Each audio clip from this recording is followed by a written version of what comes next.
When you're getting a pressure over from your like dad, do the government job. I used to have a lengthy arguments with my dad. He always want myself suited up in a white collar job. He just wanted me to get a proper comfortable job without any stress. And my mom was like, don't be your comfort zone. Always make sure you raise your bars. If you fail, you fall down, get up again. Don't get into that middle class mindset. You learn, you do it, you fail, then learn, then that's how we're going to do it. Your vision goes completely different from his vision.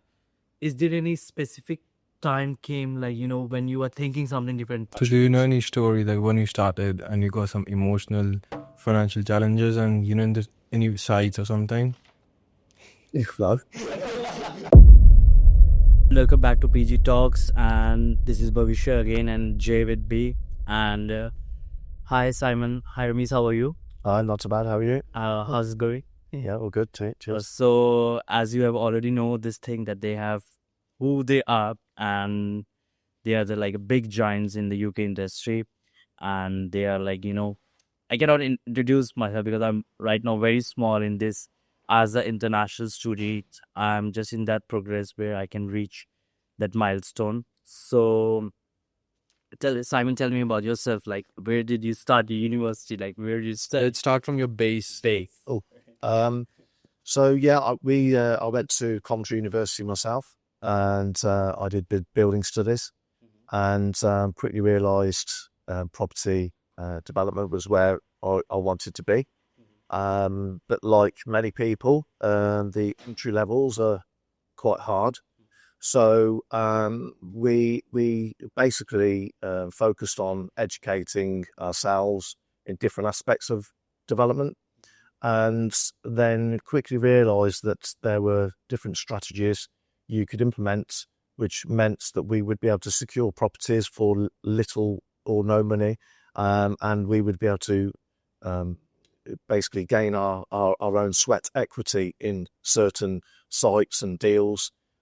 So we focus on that. So we practically started with zero capital, and it was mainly from friends and family on a very small scale. And we partnered with the correct professionals, making sure you've got the right professionals on your team. Property development is a minefield of mistakes, and it's quite important to start small, and then as you scale up, those mistakes become less and less, because mistakes can be very costly, certainly on bigger projects. So so we kind of went through the aspects of different strategies. We were doing a lot of regeneration areas. We highlighted quite a number of areas where they were due for some major regeneration, so we could just follow the opportunities like that. We spent a lot of time perfecting the art of sourcing the deals. It's quite obvious that in property development you make your money at the start. There's a lot of people out there who think they could just buy a property, buy a building site, and build profit out of it. It's a myth. You have to buy at the correct price. You have to make sure you've done all the due diligence. You have the right team in place. So therefore, you've mitigated all the risk that you can think of. And if you buy it at the right price and you are able to add value, and then those two key points will never let you down.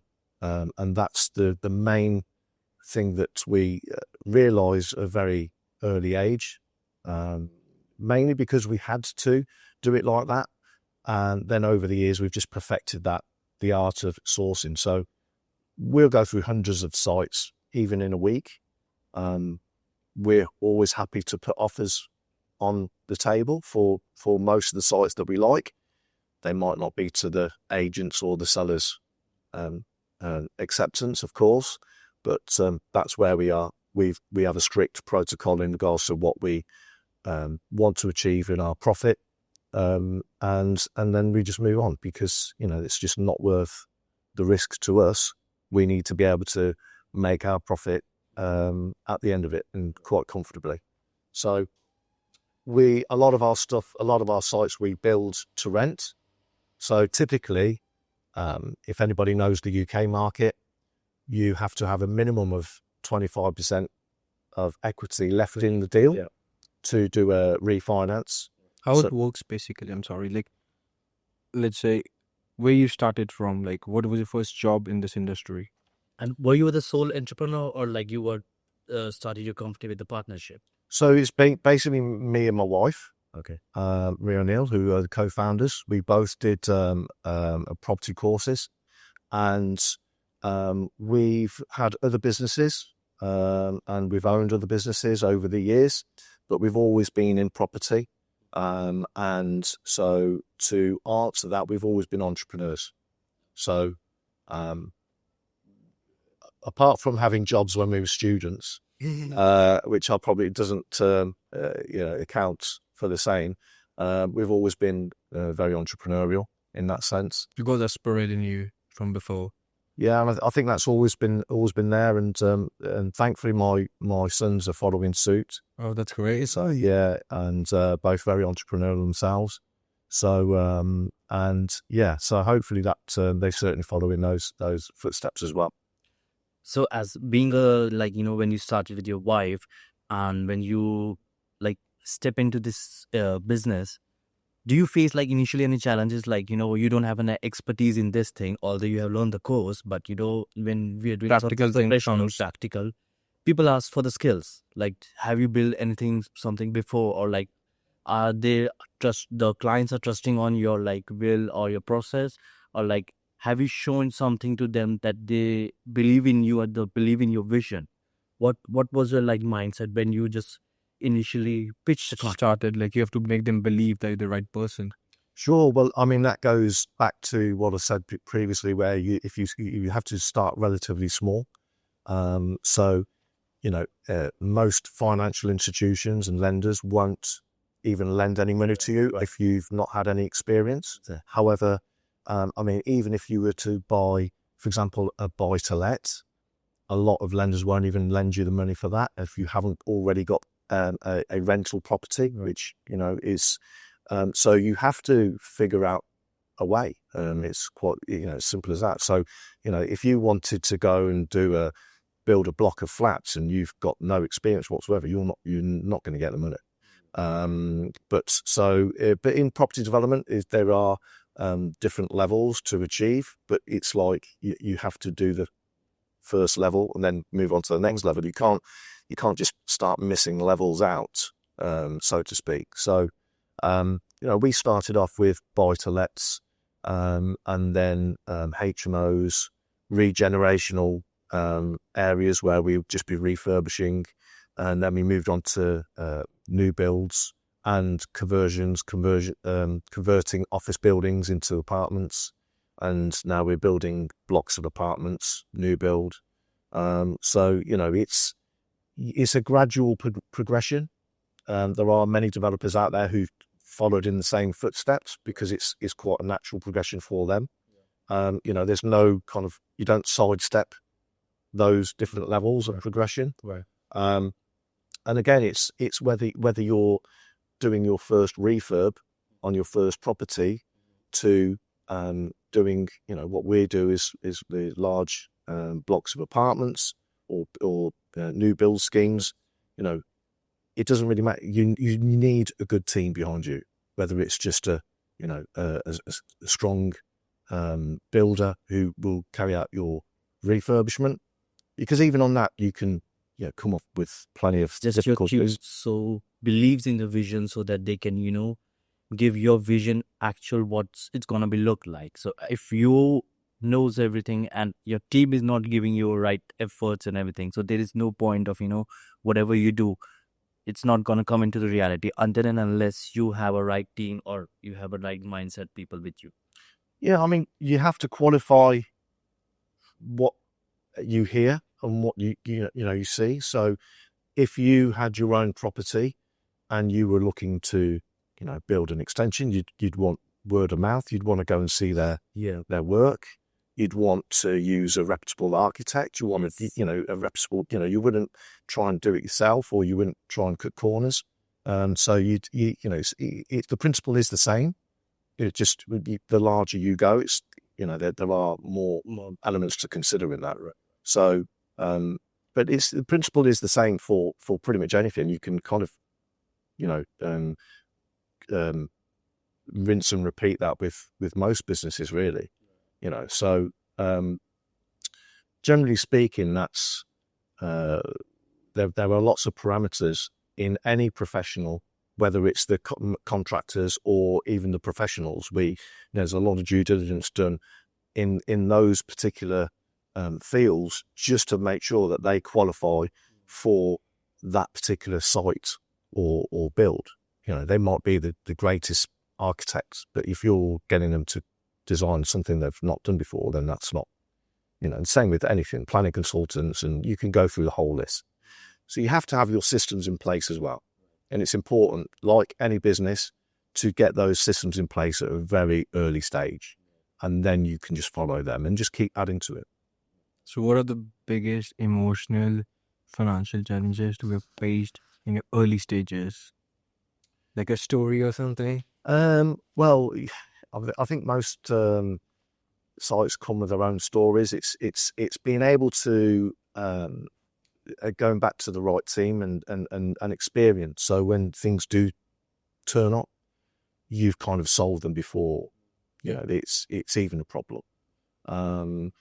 Funding has been the main part of it at the start, yes. Because obviously if you're starting from scratch, like any first business owner, or yes, capital is always the one of the leading. So do you know any story like when you started and you got some emotional, financial challenges, and in your sites or something?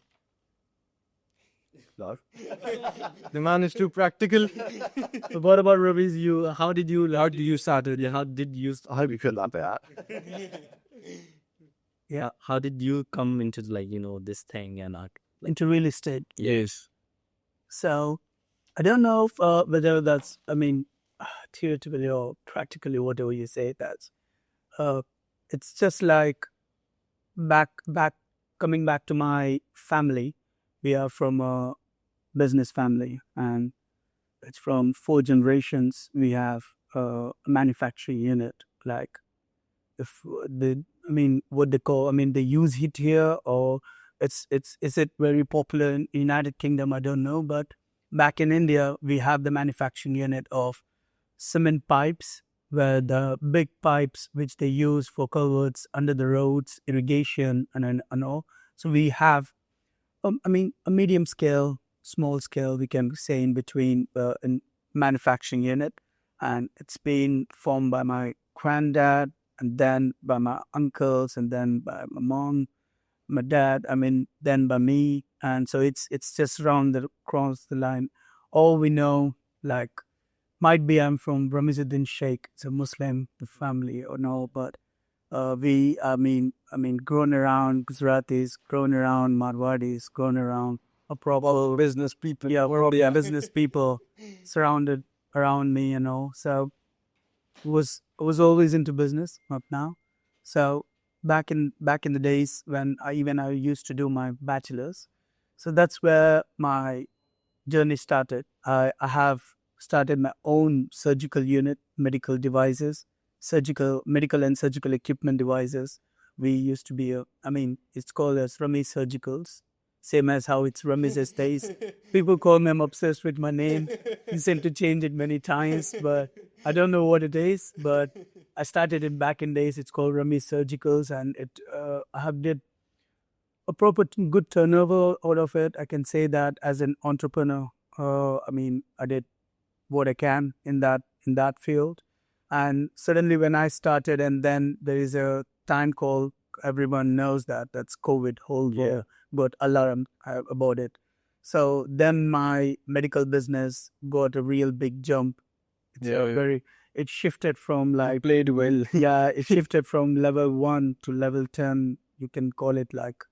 And then it gave me a kind of investment. I was not behind investments a lot of times because as I told you, I was from a proper business family, and also they're always supportive to me. Where if I wanted to do business, they were not against doing job, but they always want me to do business and be entrepreneur, create something, do something, establish your own thing, name and fame, kind of thing. So, yeah, even I've been to United States. I went to United States for University of Idaho for doing my architecture, and after almost a year, came back because of a lot of like family reasons. I had to return back, and I had to take over the responsibilities of business or family or something else you can say. And then I did a little bit of studies there, and straight again I have come back to United States. I did my master's in business administration in University of Northampton, and as soon as I finished my MBA, and I was like always a business geek, I wanted to do something in UK, and that's how I have approached Bedford Group. How did you get them? Yeah. No, that's a very big story. It can't be. I can just cut it down and let you know that an opportunity meeting another opportunity. I can just say that. He wants. It's a kind of like he had a student accommodation where I used to live and all, and then his elder son was a very good friend of mine, because my friend circle and his son's friend circle is a kind of similar. And then we both met, and his elder son is like already Simon said, is very entrepreneurial, and he always want to do something which is related to the property. Which accommodation were you living? Oh, before? Yeah. Before, I used to live at Gosford Street, and it was one of his accommodations used to be there. It's 1 Northfield Road, at Northfield Road, close to the Gosford Street.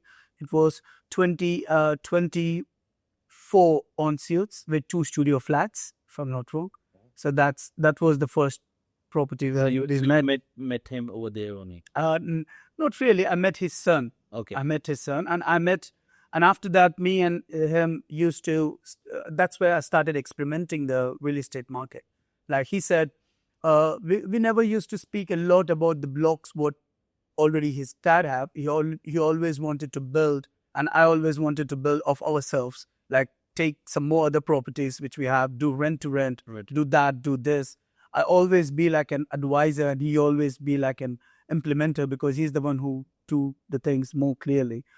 Might be because of the communicational gap or the accent gap where we come from different places and all. Yeah. So he's a kind of more implementer, and more I'm kind of advisor, and do that and do this, a kind of thing. So later on, we started experimenting on, really experimenting on years ago. But it went well, or else I wouldn't be here with you guys. So it was 26 ensuites with 2 studio units and all. It was 100% occupied. Okay. And then there's a big project which was again given by his dad, Harrison's dad. It's Simon O'Neill. He said, okay, I have another 16 units of studio flats, and then another 32 are going to get freshly built. So can you do something? And then I was like, well, I would like to. I don't know, because this is completely a new Yeah. field and all. And then got some investments back from India, had to do a lot of things. Got a significant investment help from my uncle, who is right now the proprietor and the chairman of Royal Cement Works. That's our company name back in India, Royal Cement Works. We're A1 class contractors. We did all sort of state government projects, national projects, electricity, irrigation projects, a lot. And he said, and I'm going to tell in my language, like, beta tere ko karna hai, to itna aise mat soch ki kitna chahiye, bol ki tere ko kab chahiye aur kaise chahiye. That's it. Be quick. Be quick. That's where, because he's only, after 3 daughters in the house, he's the only son. Like all of my mom had 2 other sisters, and he's the only one. Okay. Only one male who is taking care of everything and all. So he's the one said me, how do you want it? What do you? My dad just wanted me to go like, you finished your MBA, go get a proper corporate job. Yeah, get proper because might be my family from from a business perspective, but my dad is a proper government employee. Yeah. He's a proper government employee. I mean, he's in a proper. So when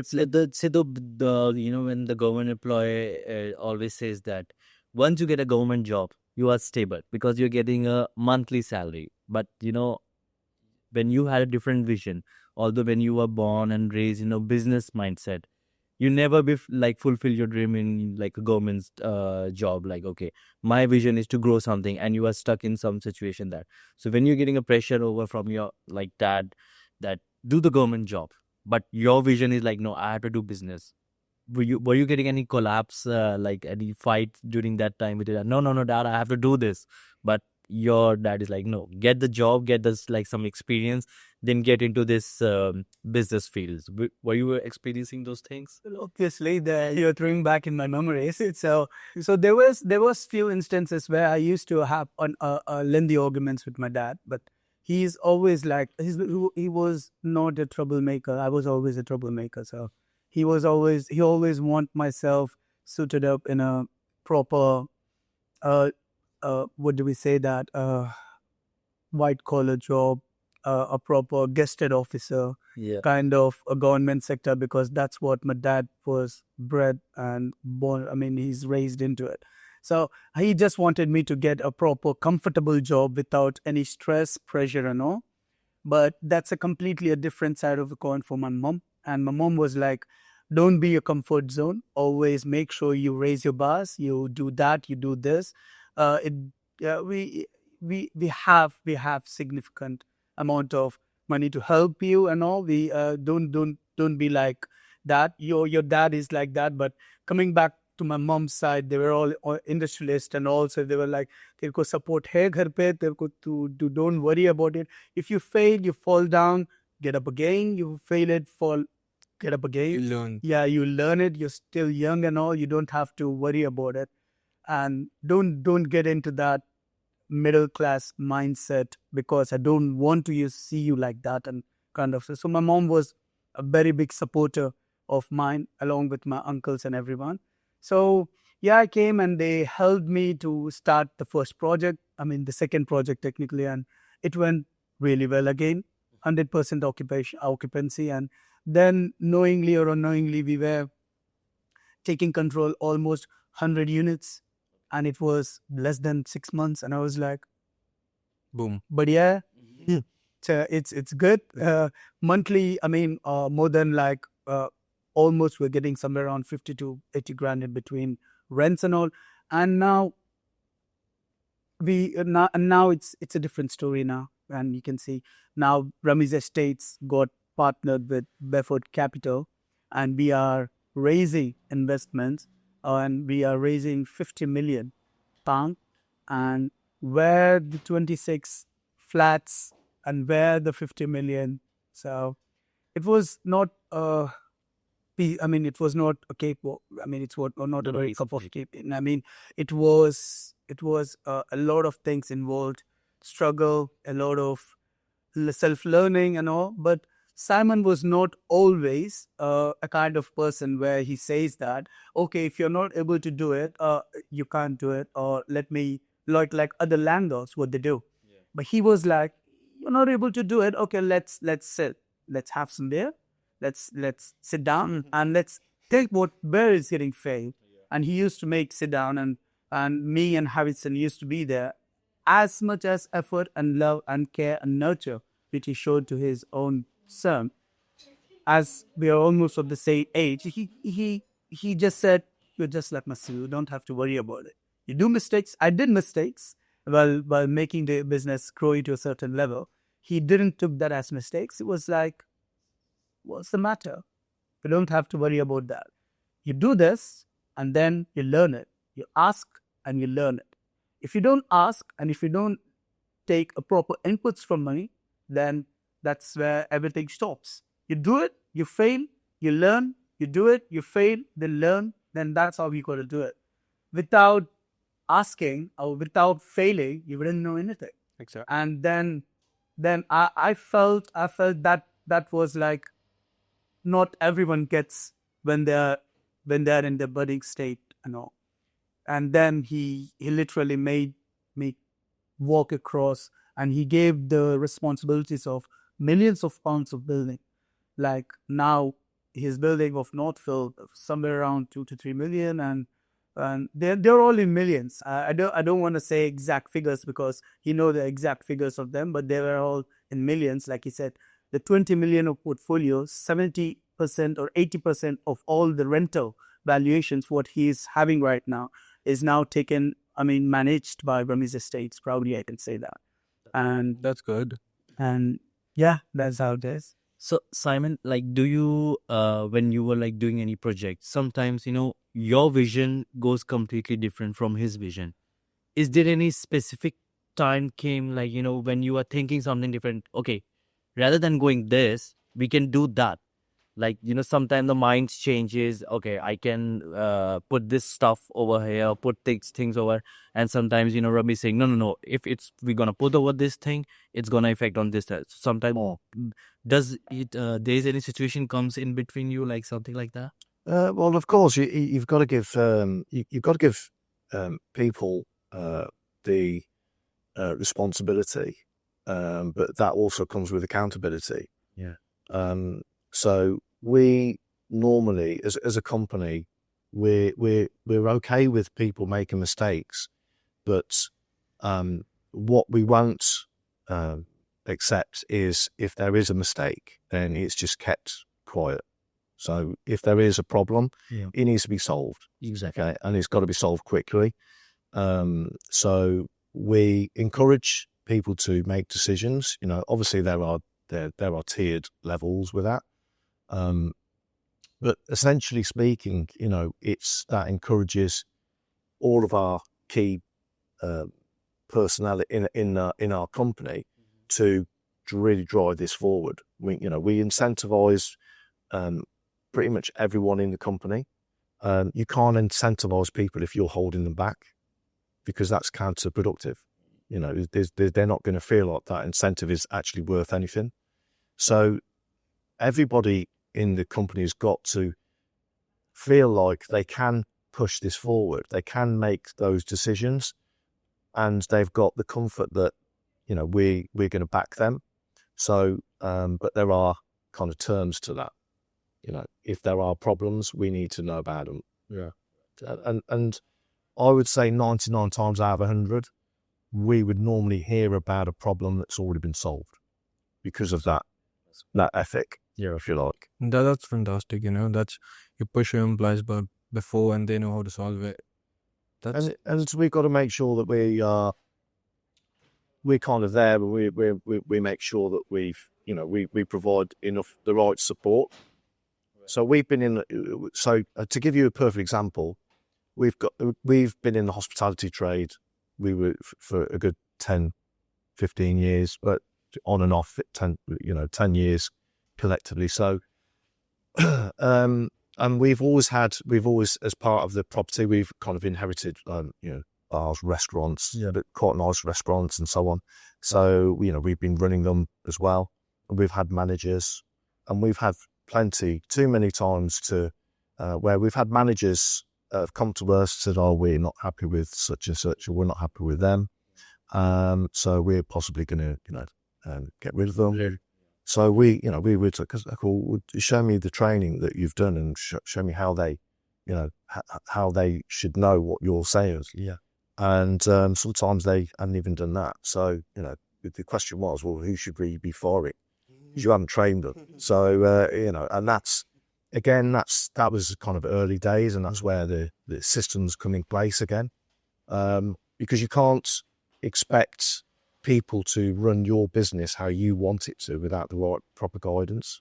It's just never going to happen. So it's always work in progress. You're always updating. You're always putting systems in place, but you've also got to have that foundation in place, but then, be comfortable that you've got everything in place, so then you can give people a little bit of free room there. And there's we have regular updates, we have regular meetings. So, the likelihood is nothing's going to go wrong. And if it is, it's only on a very minute. That's right. Yeah. So have you guys done any project where you just took the project and you realize, I think we have taken any wrong project, or maybe you have done half the work and the investments, you get some funding from any investors and say, no, I cannot give you the money anymore. So there are that many strategies in property, and you're only really going to learn that through experience. So you either tap into someone else's experience, or you've just got to start learning. And it's like anything, you need to be I think something like there's a saying that if you spend 10,000 hours in a particular subject, you will start to become expert on that. And that's but basically it's where can you add value? How are you going to add value? You really need to understand that concept. So, for example, back in the early days, there were areas in Coventry, Birmingham, and in Leicester where there were particular houses that, for example, a 2-bed house would be, say, 100k, but then a 3-bed or a 4-bed, or even a 3-bed would be 180k. And so, we then found out that one out of every 4 properties, their stairways were correctly in the right place, where you could then utilise a loft conversion without doing too much work. Yeah. Which would cost us, say, 20 grand. So then straight away you'd taken a 100 grand house, 20 grand expenditure, and you're making 40 grand. So, and it's a quick turnaround as well. So, it's utilising those types of, it's trying to find what the difference is. And generally speaking, it'll be the amount of bedrooms there are. It could just be a refurb on a derelict house. But again, it's how much you get that property for, what the purchase price. Yeah. So, those days are kind of it's quite hard to get those types of deals now, because there's a lot of people doing the property at the bottom rung of property development. But it's the same principle. So, we look at how do we regenerate areas that, in the UK is full of towns and cities that need evolving. The world's changed. The internet is now 25 years young, and the way we work is completely different. People are wanting to live in city centres now. Town centre, the way people purchase things, it's changing, and it will change even more quickly. So all these town centres, city centres, even village centres will be up for a change and in evolving development landscape. So that's where we will come in, and we will have to look at the existing market and obviously future-proof it. There's a massive care demand in this country now. Yeah. So again, what do we, what's these, the end users, what are they looking for? And so there's plenty of demands out there. So, it's not that hard to distinguish what the demand is and how you can get around that. You just got to basically highlight what the demand is in that area. Look at the different prices in properties. So it all depends. If you're looking for specific properties to maybe just do a refurb, then you should be looking at properties that are in need of modernisation. You're not going to be able to do a refurb on a nice house and expect a good profit, are you? So, where can you add value? And that's the key. There's 2 words you just got to. If you can't add value to that property, then move on. Okay. So then you have to skip it, like move. Yeah, just yeah. So we've got quite a large sourcing team in our company, and they'll go through 4 steps and 4 levels of due diligence, because one thing we don't want to do, or we won't, you don't like, is our sourcing team wasting time on the wrong sites. Because to do proper due diligence takes quite a few days. But they've got to highlight whether they're a good site in the first instance. Otherwise, and we see it all the time, we see lots of property sources, they'll spend days or weeks on a site, and I could have told them in a matter of minutes, that's not even a good deal. That's just not a good deal.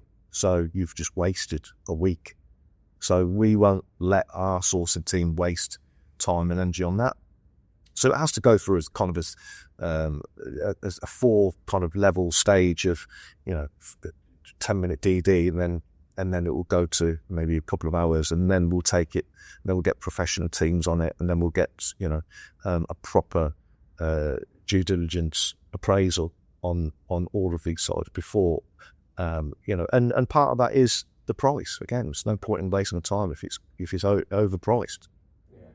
So, again, it's getting your systems in place to make sure, because that is a massively key part of our model, is the correct purchase price. Yeah. Yes. And everything else, falls into place. So there's a saying where we're going back to what we said before in regards to getting educated in this. Because if you don't know, you're walking past deals on a daily basis, I guarantee you. But if you don't know that they're there, then how would you know? So, if you get educated in property development, and there's plenty of courses. A brief roadmap, like if someone is new, right? So you want to come in this industry, what is the main thing to do it? Like open the doors for him, for her. So, and how your company is going to help in that? Sure. There's plenty of courses out there which are more theory based. Yeah. But you have to get that level of practical, because it's the practical, and that's where you're going to learn, really. Yeah. But you don't want to start without getting basic. Yeah. So, and you definitely need guidance on that. But basically, the beauty for both a group is, they're able to see from the inside. So, we give regular monthly reports, order reports, and some of them are, could be small sites to really large sites to maybe 40, 50 million pounds of GEV. We might still do, 1 or 2 million pound sites, which are a bit more, depending on where the location of these sites are. Right. The difference in values sometimes are incredible. We're building a block of 60 odd apartments in the Midlands worth 9 million pounds. We're building a block of 44 apartments on the south coast worth 50, but they're the same block. So what we do in Bedford Group, we are quite transparent in what we do. We've got some investors who like to come on some of our investor meetings, investment committee meetings, sorry. We've got regular audits, reports. We invite investors down on site to walk them through. If there were people, investors, or who are interested in learning more about property development, there are plenty of areas we could guide them towards, and certainly give that kind of advice is relatively free, and it's like anything, it's what you put into it yourself.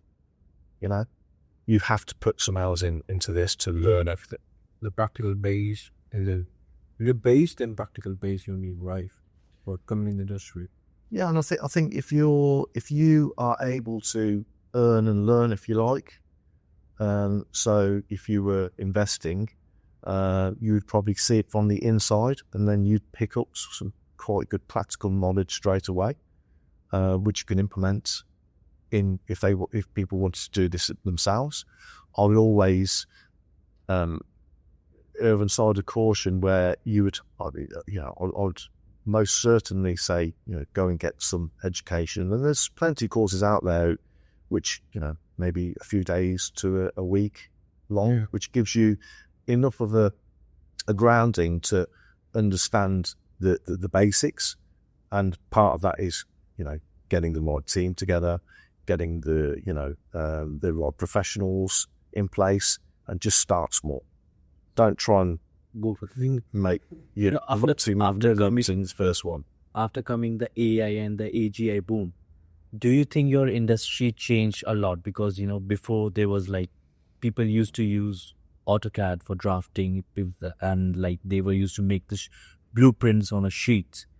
Like after coming like AI, people are mostly using ChatGPT for their floor plans or, just doing the deep search from Perplexity. Hence the current generation is not going into like too much basis. They're more dependent on AI. So do you think there's a huge change in your industry after coming AI, or is it like going the same way? For the timelines and everything. It's like most industries. There is AI being implicated in some aspects. It's too early to say it's going to completely change and replace. And one of the main reasons why we employ certain professionals all the way along is because they come with their insurance as well. So I'm pretty sure that if they put it all through AI, that would it would be null and void. But certainly, things like the interior and CGIs and stuff like that, we already do that. Yeah. So as for things like structural and, I'm not convinced that that's there yet. There may well be, but like I say, things change at rapid speed at the moment. But generally speaking, the professionals are pretty much, what you need. And so that's not going to change unless it is solidly proven. I mean, this is, it has to have so many sign-offs throughout the course of the whole procedure of any type of planning to construction. It's just not going to get signed off anytime soon. It's going to take time. It will take time, but like anything, it's potentially going to be there. Yeah. So about a few questions down. So it's like for the international market, the people out of the UK, they can't come to UK. So the first one, like you got experience, you got learning. So I want the answer from both of you. So why do you believe the UK specifically is stronger market for new investors? Well, the UK has always been pretty strong for the property market for lots of reasons. We're an island. There's not enough supply for the demand. Like many countries in the world, if not all of them, we've all had the difficulties over the last few years due to interest rate rises and COVID and so forth. But from that as well, there's also come quite a lot of opportunities. So like we said previously, town centres and city centres are now having to evolve, which means they're having to develop. So there are huge opportunities out there now. So where the UK market is concerned, I think it's at quite an exciting stage, a new stage.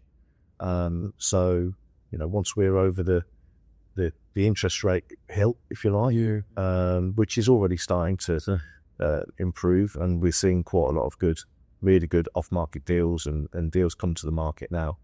So I think this is quite the start of quite an exciting stage for development in general. For the investors. For investors as well. Yeah. And your learnings? I mean, mostly everything is all behind. Like that's so. But everyone knows this thing called supply on demand. So UK is, like he said, an island. So it's a very small country where a lot of interests, a lot of immigrants, a lot of professionals get in, and they and this country never fails to give surprises. Yes. It's all of surprises. Everything changes in a snap of seconds. Yeah. So, but the constant thing about this country is economy, and it's have pretty good strong economy, and all over the UK. I mean, there are many places nowadays. We are speaking about Dubai. We are speaking about other countries and all, but the serial investors and a very acknowledged investors, or we can call them like investors who look for the future, who see their future to be more strong and profound.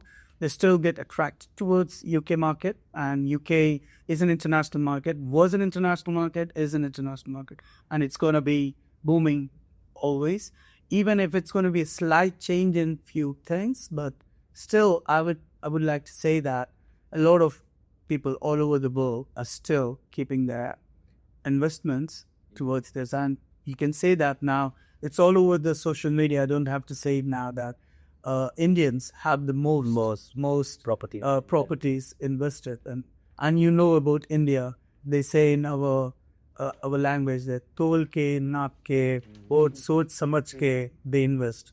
They just don't invest Randomly. just like that, because it is on a ratio of 1:100. Right. So one pound is a kind of like almost approximately more than 100. and equal to 100. So it's a ratio of 1:100.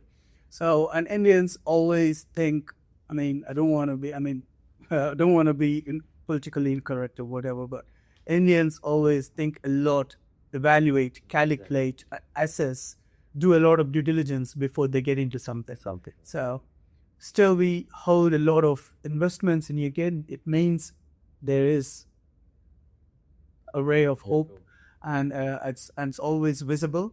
And we pay a lot of, you being to United States, and you have paid somewhere around $1,000 is £1,000 is something around $1,500 to $2,000. Yeah. So how big house you get in United States when it comes to As randomly I can say that the UK economy is like much better as compared to like when it comes to like US, although it's bit close to the UK economy. But when I can say, if I'm investing in UK, I can assure this thing that okay, my money is safe in UK, and definitely after some time it's gonna boom. It's not like, if I'm investing something little bit on anything in the UK, it's not going down. Although sometimes become stable, but I cannot say my money is not gonna fall or my money is not gonna crash. It's definitely gonna boom after some time. And right now, the investments coming in UK and how the city centers are regenerating, and even in the I've been living in Coventry for the last 3 years, and he's been living for the 5 years. I have seen how much the city center has changed. So yes, when it comes in investment, I can say UK it's pretty well and better. moreover, when you say when we invest in UK, like if you give a £500 or £600 room, it's almost $1,000 in the United States. Yes. So you get a bigger room, very massive place, very massive. But why do still a person is all right to pay a £500 for a very small place? Because there is a demand, and there is a kind of concentric interest all over the world.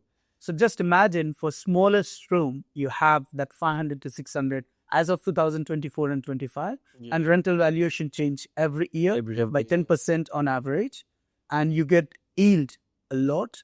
Yes. So 176 per week you have to pay for it. yeah, so there's a lot of pros when you think about the cons. So even when you say an international people like try to invest in UK, you don't have to say a lot of things to them, because UK speak by itself.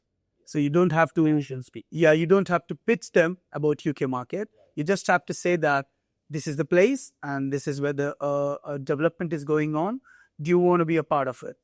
That's it. You just don't have to say that it's going to do that. It's going to do this. Completely different. Yes, Have to market it. it's a vast, and for the 1,000 to 1,500, for £500 or £600 same money, you get a big condo, big place, Exactly. big place. But even for a one room with shared toilet, a person is ready to pay for the shade room £500, and that's true, and that means there is something.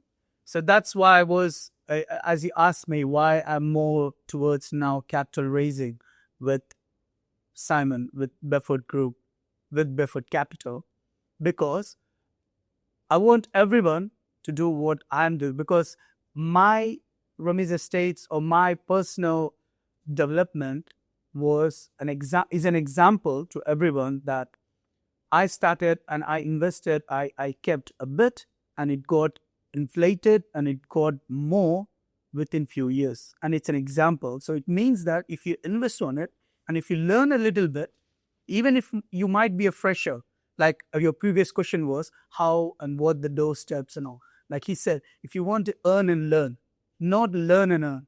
Because in India, we say learn and earn. So being an investor, in the day one itself, you start earning it. And even if you're from any background, you can get into it. You can start from £50,000 investment, because that's a very less amount in what we are, because we are raising 50 million. But we want to diversify our portfolio in all the regions, India, Indonesia, Pakistan, Philippines, everywhere. We just want to diversify it because we want to make sure everyone can afford that investment and they want to learn. Because in the background, we have investor meetings, we have webinars, they can book an appointment and go through the constructions which are readily going on. Like example, Wolverhampton site, that's 63 studio flats are getting built. So we generally don't do that repeatedly, but now we are introducing it so that all guys can get a proper light towards that part where how it is, because you're not investing something in like share market, fintech, Bitcoin, something like that. Your money is visible in the real time. Yeah. It's like it's in front of you, it's getting constructed, it's getting valuated, it's getting financed, it's getting refinanced, and you guys as an investors get first paid before the us. You get paid first and then we get paid later. So And it is the only investment where your money never get less, or you can say it's Never comes down mostly. yeah, because it's simple. Like in my language, I can explain a bit clearly. आप कपड़ा बना सकते हो, खाना बना सकते हो, आप रोटी बना सकते हो, आप कुछ भी बना सकते हो, लेकिन आप जमीन नहीं बना सकते, जायदाद नहीं बना सकते. आप जमीन जायदाद. So you can make anything, you can process anything, and you can create anything. But can you create a new land? Can you create a new asset? That's already there. that's all. So it's always The like, industry development, like, yeah. planning it, I like recall my first statement, supply. supply. So UK is very small with abundant opportunities. If you know the right way, if you know the right company, and if you know the right hand to shake with, it's always a promise where your investment is always secured. And about our investments and all, I'm not only going to say that it's going to be a secured investment just like that. He will explain you a bit clear how your investments are secure, how we keep our real portfolio upfront, and who we got partnered with. We got trustees, we got third-party financial institutions, we got involved with many big people and big players in this industry. And I won't call this as a small raising. This is a big level one is going to be 50 million, and we're going to repeat this every year. So before coming on the next question, it's a very controversial question, but I have to ask. So people usually compare Dubai and UK. So what's your opinion on that? Like, how you clarify the difference from Dubai and the UK? Let's say back in India, I have to invest somewhere. So I have to choose from UK and Dubai. So how will you choose it? Okay, the taxes are high, pretty high, and Dubai is like. So that's what people, like, I want a clear picture on that. So why UK? Why not Dubai? When in terms of taxes, Everything, not that. So, well, Dubai is a different market completely, but Dubai has its own risks. It's a great market. We were due to emigrate there back in 2007, 2008 ourselves, for developing ourselves over there. And obviously we know what happened in 2008 crash. Yeah. A lot of investors fell quite short on that. So it's wrong for me to say. I think it's probably not a good idea to compare Dubai and the UK market in that sense. I think you've got to look at any kind of portfolio investment and spread your risk in any case. Any kind of seasoned investors would spread their investments over multiple markets anyway. So that being said, what I do know about Dubai is Dubai is a very quick and changing market. Yeah. So, we've got family who live there. We know lots of people who live there. We know lots of people who've got their own businesses over there. Generally speaking, what happens in the property market is a new build is the king site. In 6 months, it's too old.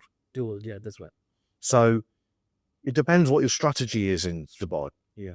So, and location is quite key as well. Right. So there are hundreds of sites and developments in Dubai with all glossy brochures and so on. And, so you've also got the problem of you're investing in particularly in one site rather than the company. So that one site goes wrong and your investment's gone. Yeah. That's right. The risk factor is high in Dubai. I've got a bit of a, there is a bit of a red flag for me in Dubai because, it's a concern for sure. So they're doing a lot of seeding over there with the weather, but they haven't built any drainage. Yes. So what we've seen, even in the last couple of years, is major flooding. Major flooding, yeah. And I have seen. when I first went to Dubai, which was before 2000, so probably going back to 1998, 99, and certainly Marie was even there before when there was literally probably 3 hotels on the Yes. beach, and right at the start, and if you'd have said that this place would be flood of severe flooding, you'd thought you were crazy. So because it's just not set up, the infrastructure is not there. Yep. So that's a worry for me. We love Dubai. We go there regularly for holidays. We go there to see family and so on. Would it put me off? And I'd just be wary about what is it that you actually want out of your investment. Okay, because it's okay investing in something which may be worth more at the start, but what's your exit strategy? Right. And if your exit strategy is, to kind of get out of there quickly, so if you're buying something off plan, which is again that's quite risky in itself, then you're relying on that developer to finish on time, and a lot of them don't. So, and if you're going to hold that investment, well, then you're running the risk that block, that building is now not flavour of the month very quickly, because there's always a new development that's getting built. So then there will be potentially discounts to be given just to kind of exit out of that. The rental market, again, the rental market, they all want to live in the new blocks. Not in the old. So, there is pros and cons to it. You can easily get swept up in the euphoria of the purchase prices, the end prices, and the returns that you can make. That's no different from the UK. You can make plenty of good returns in the UK, and more. So you just got to be careful in knowing the market and understanding it and doing research. And that's all I'd say about Dubai. Would I invest personally in Dubai? I mean, we came very close pre-2007, but at this moment in time, I'd just prefer to have my holidays there. So, adding a few points to that, I even see that Dubai is all I can see Dubai as a holiday place. I mean, it is a safe place. It is a beautiful country. I mean, it's. I would like to go and visit Dubai. This question comes up quite regularly within entrepreneurs and business people. One thing they don't teach you in school, maybe on purpose or not, I don't know, is finance, is investing. That's the main thing. Is money, but it's is that done on purpose? Who knows? There is a curriculum in place. We've got, every country has got thousands of careers and jobs to fill. But I think there should always be an element of finance, education, certainly revolving credit and things like that. Because you look at the say some certain people getting, and I think that's something that should be addressed sooner rather than later in any school and in any country, really, for sure. What about you? What did, when you came, like, what university never taught you up and the school never taught you up? Finance is the one part. I mean, there's always a difference between Indian and Western culture. Yeah. So we do our all schooling and then the degree, and then we think what we have to do.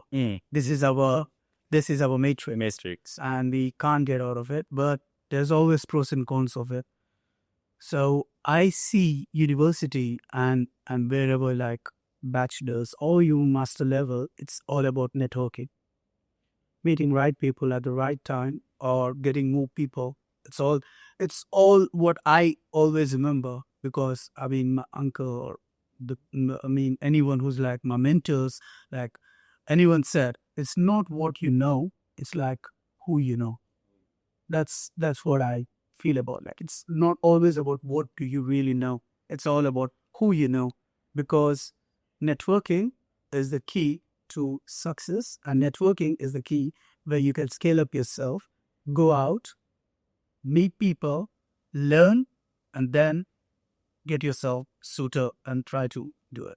So, but in Rio, in schools or the colleges, they don't say about the networking. They don't say about the finances. They don't say about how to start your own thing. Like, if everyone is creative, everyone have their own strengths. That's what we used to get listened. Right. Everyone have their own strength. Everyone is creative and all. But are we investing our time and our efforts on what we are really good at?